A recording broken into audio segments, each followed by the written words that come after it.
Journey has kind of flown under the radar since its introduction, but it got some big updates following Chrysler's bankruptcy and reorganization. Key to the changes was the addition of Chrysler's 3.6-liter V6. This engine performs well, but the transmission often doesn't shift smoothly and is really reluctant to downshift sometimes. It's also not very impressive in terms of fuel economy. Many larger SUVs do the same or even better.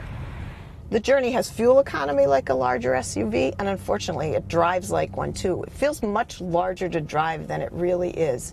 Its steering is overly light and not particularly responsive, and body lean and the limits come early in the corners. On the plus side, the Journey is quiet inside. You do get some wind noise on the highway, and the ride is usually smooth, but it's not always settled. Visibility could be better. The windshield pillars are thick, and things are worse in the rear, where a small rear window and the head restraints block the view out.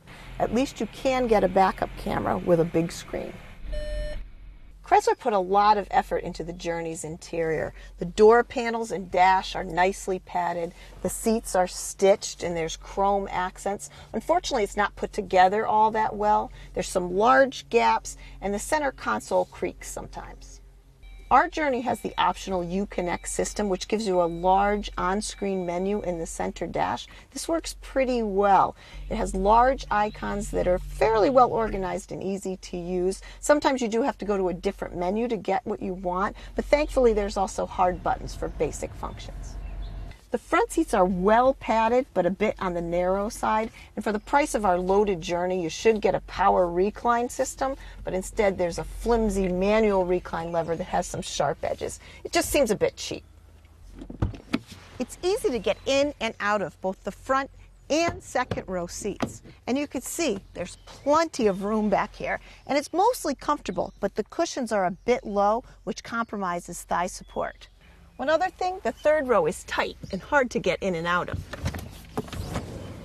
One thing the Journey does offer is some unique hidden storage locations. There's a bin under the front passenger seat cushion, and there's 2 bins in front of the second row. There's even a neat little flashlight in the back.